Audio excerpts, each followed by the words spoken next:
Hola a todos y todas, bienvenidos otro día más al canal. Yo soy Raquel Brune y en el vídeo de hoy voy a estar hablando, tengo la suerte de ir a estar hablando con Naomi Novik, autora de libros como Una educación mortal. Hello Naomi, thank you for being here. Thank you. How are you? I'm wonderful. I'm having a great time at the convention. It's just, I have to say, it's such a magical convention. Yeah. Because you're out in the open. Yeah. It's so lovely. Yeah, and the city is like, you know, like we are in a fantasy story exactly, or right. Yeah, It feels that way. Yeah. So I have some questions about your books and about your writing, but first I would love if you could tell us a little bit about your story as a writer, because maybe there's someone that has read your books but doesn't know your background or anything. I know that fan fiction is like a huge point in your writing and your career. So I was wondering if you could tell us about how you discovered fan fiction, and also how you change into the fan fiction, writing about worlds that you love, to creating your own worlds and your own original fiction, because I think that might be interesting, because many people probably also write and love fan fiction. Yes, I hope so.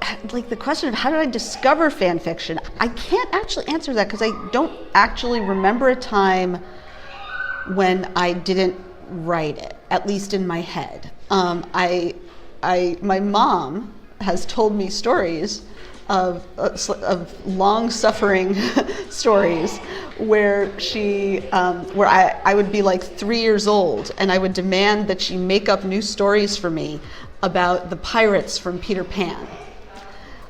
So, you know, it started early on, like the impulse to fan fiction. I found the community, I found like online fan fiction communities when I was in college.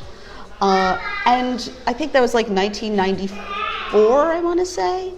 And basically from 1994 to 2004, when I started writing Temerario, I wrote tons of fan fiction in many, many different fandoms, but all my pieces were quite short. And then in 2003, I spent a year working on a computer game called Neverwinter Nights: Shadows of Undertide. One of the things that you have to do when you work on a project like a computer game is you have to nail down parts of the story in advance. You have to architect the story in a way that you don't if you're writing just a little vignette. And having done that made me feel, I somehow woke something up in me, or connected my engineering brain to my writing brain. After I finished that project, I started writing fan fiction again. I hadn't been able to while I was working on the game because we were working like 100 hours a week. It was crazy. But so afterwards, when I returned to fan fiction, suddenly I started, you know, before everything I'd written had been like 5,000 words or less. Afterwards, suddenly I wrote 8,000, and I wrote a 10,000 word one, then I wrote a 15,000 word one, then I wrote a 26,000 word one, and the stories, you know, I could sort of see how more and more I was more and more getting interested in building my own pieces of the universe. And that's really what happened, that at some point, and I still use this today because I still write and love writing fan fiction. It's a place of play for me. It's a place where I talk back to other stories. But typically, the way that I know that I'm writing something that's original as opposed to fan fiction is when staying in conversation with the one piece, the one work, starts to feel like a box that's constraining me. And I'm like, I don't want to be in this box. Let me out. I want to go look at what's outside. I don't want to use these characters. I want characters of my own. I don't want to think of, I don't want like giant swaths of this world. I only want like one piece of this world. When that starts to happen is where I feel like that's kind of the signal that I would say to look for as a fan fiction writer. And that's, of course, you know, if you want to go pro, right? I feel like one of the things that I hugely loved writing fan fiction just as a hobby where I connect to a community of people, you know, just like people can enjoy playing music with their friends in a band without wanting to be professional musicians, right? You don't necessarily have to, you're still a musician, right? You can still be a performer, you can still be an artist, even if you're not being paid. For me, the value of becoming a professional writer has been that it allows you to invest so much more time in a single piece. You know, I don't have the time to write novel length. Certainly at the beginning, it was very hard for me to start learning how to write at novel length and sort of keep that story feeling energetic throughout. But you know, and that's what being professional really kind of gives you, that it kind of supports you. It lets you make it your job. You don't have to make it your job is the other thing. I sort of feel like I endorse both things. I do think that fanfic is a great way to learn pieces of the craft, because when you're writing fanfic, you can always practice the piece that you need to practice and let the other pieces, and use the other pieces that are there. And if you do that systematically, if you were trying to sort of teach yourself world building, for instance, or you're trying to teach yourself character building, doing it in the context of fan fiction can often really help, I think, a newer writer. Talking about your last trilogy, Una educación mortal en español, I was thinking that's kind of an interesting word, because it's that kind of word when you're reading, at least I was doing it all the time, I was thinking, okay, how could I survive this word? And after thinking a little bit, I came to the realization that I would probably have died the first day, because in this book there are this school where the students are like magicians and witches and stuff, and they have to survive this really dangerous school. I was wondering if you think that your teenage self would have survived this world, and what kind of a strategy you would have take to survive? I think I would definitely have been going for valedictorian track. You know, there are different approaches, obviously, in the school, different strategies that people use, and I feel that for me, I would definitely have been possibly on artifice. Yeah. Possibly artifice, possibly languages, or creative writing, obviously inventing spells. But I would definitely have been trying for like that valedictorian approach. But yeah, I don't know. I mean, obviously the terrible thing about the Scholomance, you know, the legend, the original legend of the Scholomance, the folk legend, is of this school that's run by the devil. And 10 students enter, and the last student to graduate, their soul is taken as payment. It's such terrible odds. It's such a terrible price.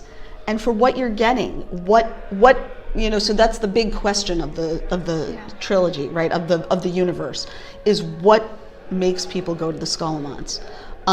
That's sort of one of the building block questions, I think. And the answer was just that it has to be worse outside. Yeah. So however bad your odds are on the inside, they're still better. So you try, right? Yeah, you know, and to lose. Right. And you hope you get lucky. And most people don't, right? Yeah. Most people don't. And the, you know, the terrible seductiveness of it, right, is this sense that, but you could, right? Yeah. 1 in 20 odds is so bad that people sort of give up. 1 in 4 feels like it's possible. And that's sort of one of the insidious things about the Scholomance, that it makes you work really, really hard because there's just enough of a chance that you can really hope. And it's essentially weaponizing hope in a way against some of these kids. Yeah, and you also need the will, like the inner need to survive this world. I'm the kind of person that when I'm watching like apocalypse movies and stuff, I'm like in my house thinking, it doesn't worth it. I'll be like, zombie apocalypse, please take me the first one, because I don't have the will to survive all of this. So I think also you can see how that's also like a main point, trying to finding yourself, because it's a book. I think that's very psychological in that way. I was all the time trying to kind of rationalize that, like to understand what I would do feeling in that position. I think that's like a lot of logic. Right. Or at least that was my feeling when I was reading it. Like I'm all the time thinking. Yes. Thinking. And I think that's a thing that you see Galadriel doing. That there's always like wheels turning. It's always like, what's the strategy here? What's the angle? How do I, act in every situation? Exactly. That sense. And that's kind of my hope, right? That the reader is sort of getting drawn into that and having that experience along with her. Yeah, also I made a TikTok video about this book, and it went viral. People were crazy. And one of the most interesting things is that I was talking about how social strategies were something that was important, and how with the book community we sometimes highlight bookworms, and we're not like super in a community, and many people were commenting, if I have to socialize, I would die. Right. Because I'm not good at that. So I was thinking, how important would you say that being a social being would be to survive in this world? I think that, it's one of those things where it would be a strategy. Right? That could be a strategy. If you're really good at socializing, we see some characters like that. Ibrahim, I think. Adya, people who are really good at networking and making connections. Nikoyo, I think, is somebody like that as well. But then there are other characters who are not. And you can compensate for that if you're just really good at certain kinds of spells.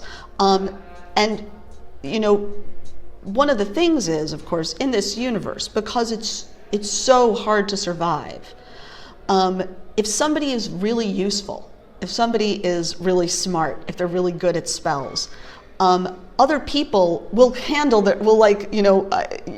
You're sitting in the classroom, you see the shy person next to you is really good at spells. You're like, I'm going to be friends with you, whether you want me to or not. And the shy person could be like, well, I don't understand talking to people, which is how I often feel, right? That other people, it incentivizes you to make friends, even of people that you wouldn't necessarily socialize with if they're good at other things. And so I feel like it's part of the terrible quality of the Scholomance system is that whatever you are good at, it's going to squeeze out of you. Yeah. And if you're not good at socializing, but you are good at something else, that's what's going to get you through. That's what's going to seem like it's going to get you through. Oh my God, I've never thought about it that way, but also I'm thinking it's maybe a little bit like real life, not with Monster, but like in high school sometimes you become friends with people that probably in the outside you wouldn't have this relationship because you are trying to survive in some way. So exactly. It happens also in real life. Yeah. So another of my question is about the kind of book series you make, because you have like trilogies, you also have a very long series of 9 books. Yes, Temerario's 9 books. I can't pronounce that in English, sorry. Don't worry, a lot of people in English can't pronounce it because it's a French word originally, but it's a French word that was changed by the British when they took the ship. Oh my God, so with my Spanish it's like, I can't. I can't. In French it's téméraire. Téméraire. And so in Spanish, I think it's temerario. Temerario. Right? Yeah. But of course, then the English. So there was a ship. There was an actual sailing ship in the Napoleonic era. It was originally French, and they called it Téméraire. And then the British took it in a battle, and they renamed it Temeraire. And that's where the name came from. And Lawrence trying to name his dragon is like, maybe Temeraire, because that's the ship he served on when he was a young man. Well, I haven't read that book series, but now they are being really, again. yes. So I will I need to read this book and also to learn how to pronounce it. Yes. So my question is, so you've written like very long series, you've also written trilogies, but also standalone books. Yes. So I was wondering, which kind of writing process, writing Standalone. experience? Okay. Yes, and in fact, my goal is to be only writing standalone books. So Skolemans was originally intended, I knew I wanted it to be in multiple books, but my contract specified that I was going to write the whole thing before it was published. Yeah. And as it turned out, I wrote the contract when I thought there would be 2 books. And then it turned out that I needed 3 books. So I wasn't able to completely do it. But I had started book 3 before book 1 came out. And the reason that I want that, just generally as a process, is that I feel that my ideal ending for a work, ideally, the ending of the work should be, it lands and you're like, oh, that makes sense of everything that's come before. It has changed my perspective.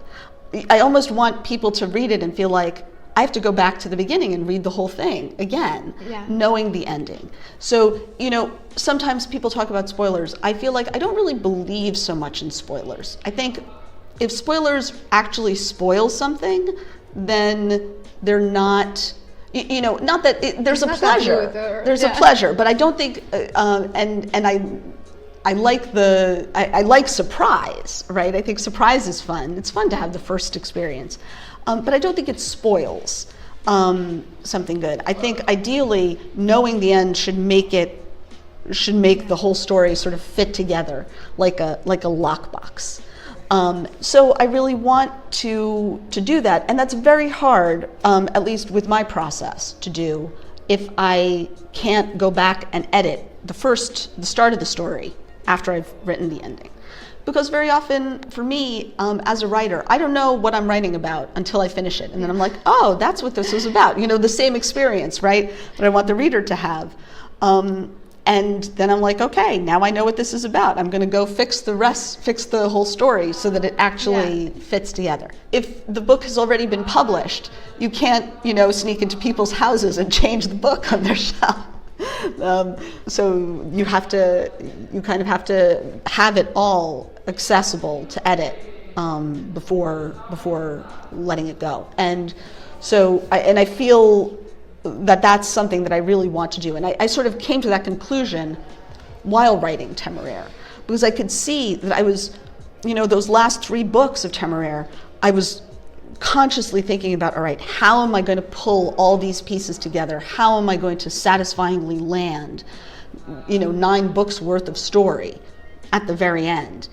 And it was very, very hard. It took me a long time to write the last couple books because I was trying, I was having to kind of, work around things that I'd done and find ways to make things that in retrospect I'm like, well, I could have pruned that, or I could have done that scene a little differently, but it was already done, so I couldn't. So I do believe strongly in writing standalone, but writing the whole story, but that's not necessarily the same as a standalone novel. Yeah. In terms of when it's a different book, when a story is in a single book or split up into multiple books. Partly, I think that's a conversation with my publisher, and partly it's about, where do I feel like I want the punctuation, right? With Skolemans, I knew that I wanted at least 2 books because I knew I wanted there to be, that moment of graduation, right? And because that's a punctuation that we all experience in our lives, right? The end of the school year starts and the new school year begins. And even if those 2 things happen very close together, it still feels like I've closed the book and I'm opening a new book. And I wanted that feeling in the trilogy itself. And those kinds of punctuation moments, that I figure out as I'm writing. I'll write a scene and be like, this is the end of a book. But that doesn't necessarily mean that I still want to write it all at once. Yeah. So you would say that you're a discovery writer, or you're kind of a mix of both? I almost completely a discovery writer. Sometimes I think I know where things are going in advance, and I'm very often wrong. And I always prioritize the living story over the plan, because I feel that's the only way for it to actually work and be good, is if I'm letting the story grow organically. Because the plan that I might have when I set out is not the plan, is not where the story actually goes. If that's not where the story actually goes, then you can't force the story into the plan. Listen, you talking, I'm thinking that's a very interesting point here for people that are starting writing, and they feel like, oh, I've made a mistake because I thought that my story was going to be this way, and then the character is not going to do what I thought, and maybe they think, okay, it's my fault because I'm a bad writer or something. But I think it's like really refreshing to hear you with all your experience saying, no, it's okay. Sometimes we writers, we think something about our book, but we discover that that's not true. No, and in fact, the lesson, here's the thing. I feel very strongly that process is super individual. My process frequently changes from book to book.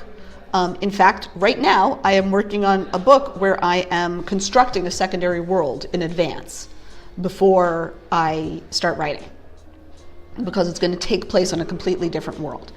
And so there is a lot of planning that's actually happening. And I sort of inescapably have some ideas about what's going to happen in this series, and sort of key beats that are going to occur. And in a way, I need to have those ideas. I need that plan to help me figure out the world and build the interesting world. The important thing is that when I actually get to writing the story, if anything that I've planned, if anything that I've built doesn't work with the actual living story that's sparkling and alive and interesting and exciting that I want to know more of, I'm going to throw out the plan and stick with the story, because otherwise the story is just not going to be very good, So I do feel that, and the thing is, for many writers, I think they do want to plan, and what I would say is, good writers who are planners, for those writers, what they have to do, I think, is they have to actually be writing the story to some extent in their head as they're planning. I have a very good friend, Peter Brett, who wrote the Demon Cycle books, and he is an absolute planner. He writes, but his outlines are 60,000 words long. Wow. His books are 200,000 words long, but the outline is 60,000 words long. So he's basically writing the book as he outlines. And then he's going on and building on it. So in a way, he builds the skeleton and then he builds the flesh. And I think that can work. I think that's similar, that if you're really the story is coming alive in your head as you're outlining and planning, then planning can work as well. I think the fundamental thing is, what process as a writer lets the story breathe, lets the story move, lets the story go where it needs to go. It's interesting because sometimes when I talk with other writers, I feel like there's something mystical about stories that we can't control. They just happen, and the characters sometimes feel like they're alive, and they make the decisions for you. So maybe sometimes we have to think, okay, it's not me. I'm just the vehicle for the story or something. I generally as a sort of practical matter. I agree. As a sort of philosophical matter, I kind of generally say that, whenever somebody's like, did you do this on purpose in the story? My answer is always yes, even if I didn't think about it consciously. It's subconscious. Yeah, because the thing is that what I do think you have to develop as a writer, right, is a sort of ability to do things in the same way that, if you're a really good martial artist or really good gymnast, right? You don't sit there, if you're like, I'm gonna do a cartwheel and you're a gymnast, you're not like, all right, my pinky is gonna go here and my thumb is gonna go here and my muscles are gonna shift in exactly this way. No, you've learned it, you've practiced it, and then the actual movement flows, right? And so as a writer, I do think it's the same thing. You have to build the muscles. You have to work on things over and over again until the story just starts to come flowing. Yeah, without thinking. But it won't happen unless you've built the muscles, right? And so I generally feel like, in terms of advice, right, that I would give to a writer, my feeling would be, if it's hard, that's good. If it's hard, it means you're building muscles. Like when you're lifting weights, right? If you're lifting weights and it's like, this is super easy, I don't have to, you're not actually building muscle. You're like, oh, this is so heavy, right? That's when you're actually building muscle. And once you've built the muscle, if you keep writing, you maintain it. And that's when you can get that moment of flow. Yeah, right. Like it's magic, it's coming to me magically. Yes. Actually, that metaphor is brilliant. I've never think about writing that way, and it's like, it makes totally sense. Like I can see it more easily with the physical effort. Yeah. Like I'm growing, I'm evolving. So if it's hard, it's what you're evolving. Yeah. Thank you, because I'm going to be using it. Good. Like from Good. now on, because it's brilliant. My last question is about your next project, to see if you can tell us something about what you're currently working, when we're going to be able to see it, and all that kind of stuff. So my most recent project that I just finished, of course, was the third book of the Scholomance trilogy, The Golden Enclaves, and that's coming out in English in September and in November. In January in Spanish. And then my next project its working title in English is called Folly. And so folly has a dual meaning in English. It sort of means madness or foolishness. Like, it comes from the word fool, like a court jester or something like that, somebody who's being sort of foolish. And someone who's doing that's folly. When you'd say that, it would mean that's very foolish, don't do that. But it also began to mean things like a building. There's a period where, for instance, like British aristocrats would build things like a fake Roman ruin on their lands to have places to have picturesque picnics, right? And these were places that made no sense, that didn't belong, and they were follies. And there is a folly near where I live in Central Park. There's a tiny little castle that somebody built in the middle of Central Park. It's a castle. It looks like a little fairy tale Bavarian castle. It's very small. It's been used as a weather station. It's like a tourist place now. But it makes no sense. Nobody needed a castle there. They just built it for sort of delight. Yeah. Another way that the word gets used in English that's very famous is Seward's Folly, which is what Alaska was called. The Secretary of State in the United States, who bought Alaska, I think from Russia, for like several million. He bought it for like $5 million. He bought all of Alaska for $5 million, and people were like, "This man's crazy." Like, so they called it Seward's Folly, and now, of course, people are like, "That's a really good deal," right? And so, that's that sense of folly. Those two senses of folly are coming together in this work. And again, like I said, I don't know I haven't started writing it yet. I'm just building it right now. But so I'm building a world and I'm putting follies in it. And then I'm going to see what kind of story grows out of it.